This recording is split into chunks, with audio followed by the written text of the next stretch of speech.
I think it's important that now we come back into the natural community at a completely different angle now. We did the whole big chop, do your wash and goes.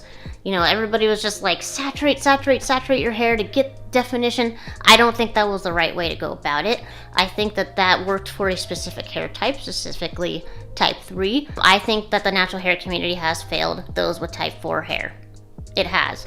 We have given those with type 4 hair a completely unrealistic expectation of how to care for their hair, what it's supposed to look like, what styles you can wear. And I think that led to content of those with type 4 hair. I think that led to a specific type of content with type 4 hair where it was like, instead of enjoying the journey, it was struggling on the journey. I don't know if any of you ladies follow Joelle on YouTube, but I came across her videos one day when I was probably researching something about my hair.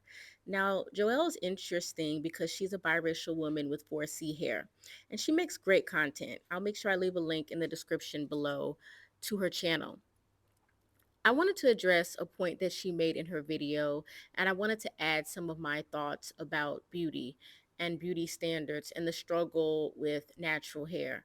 Now, I remember going natural. It was a very exciting time in my life. I've been natural for many, many years now. I've had ups, I've had downs, I've had big chops, I've had haircuts, I've had heat damage. I've pretty much, experienced it all in my journey, and I will not be going back to a relaxer. I will remain natural as long as I can maintain it. So I think it's important to understand that 4C naturals were fooled. We were deceived. We thought watching all of those videos from 3C hair women would work for us. We thought the way they did wash and goes would work for us. And basically, you have to learn your hair over time. Everyone's texture is still a little bit different. Even if we're both 4C, you might have different textures throughout your hair. Your hair may be more dry.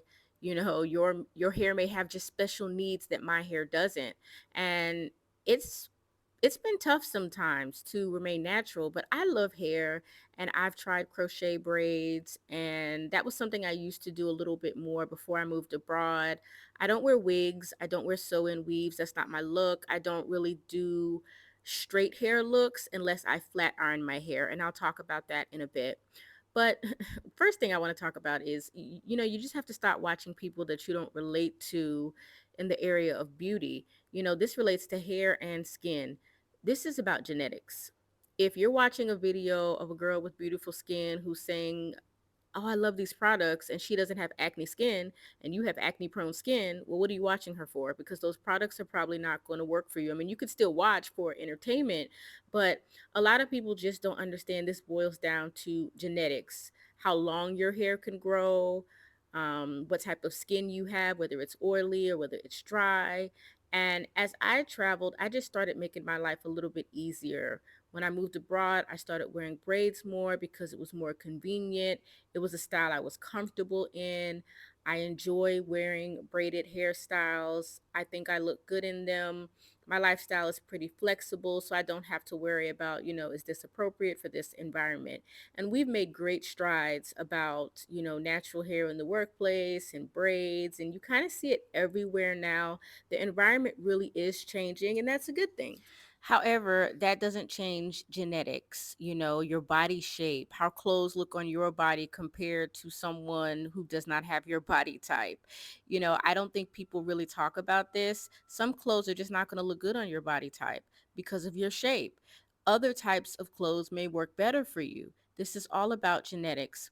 I remember having a conversation with my father maybe a couple months ago, and he was basically saying no one should be ugly. Like, no one should be considered ugly because there's all types of cosmetics now, makeup, professional help we can get to just enhance our beauty. And I'm not an advocate for plastic surgery. It's not something I will ever do in my life. I'm okay with myself. I accept myself for who I am. I think I'm beautiful. Definitely, we're working on the health. I think everyone can improve if we need to lose weight, if we need to work on our skin, our personality, all of the things that make us beautiful women. but certain things are just going to be your plight. And you can keep trying to fight and fight and fight against it, or you could just find people who love you for who you are and they think you are amazing. And so I think that has been a big struggle for Black women with 4C hair, because we would watch all these videos. We thought we needed all these products.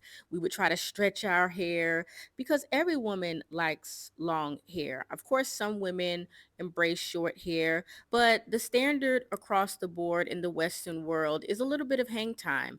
And hang time does make you feel a little bit feminine. This is why I do like to flat iron my hair occasionally, but I stopped doing it as frequently because it will thin out your hair and it will prevent growth. And so most of the time my hair is in a protective style. I've just accepted that I have the kind of hair that mats, it tangles extremely bad. I mean, worse than I've seen from other naturals with my hair texture. So I had to accept that yes, I can enjoy flat iron styles. I love straight hair. I don't think this should be a conversation about if you should get a relaxer, if you should not get a relaxer because it's healthy or it's unhealthy. I mean, I've had doctors tell me it's a lie that relaxers are unhealthy. I've had doctors who said, well, yeah, maybe it's not the best. I really don't care. I just think you should do what's best for you. If you're willing to take the risk, that's your business. That's not mine. But I don't have a relaxer. I just use a flat iron when I want my hair to be straightened. I do it very rarely now, occasionally, because now I'm trying to focus on better hair health. And I love my hair. I love how it looks and I just have fun with it. But I think a lot of people are deceived about makeup trends, body trends, different looks because you are trying to look like someone else genetically. And unless you go under the knife, you know, unless you do some intensive, constructive body work, those clothes are not going to look like that on you, and your hair will never look like anyone else's hair. It's going to look like your hair. Hair growth is about genetics, point blank, period. I don't care how much oil, grease you use. And I think women of all races can really relate to this, that beauty really is about genetics. And no matter what the standard of beauty may be considered, and that's different in different cultures, it's different in different subcultures. One specific group may find certain traits attractive or unattractive based on a lot of things: socioeconomics, environment, cultural beliefs. We can go on and on. When you are thinking about beauty, I think it's just important to look around at your community and see what people find or deem attractive and decide if that is something you want to participate in.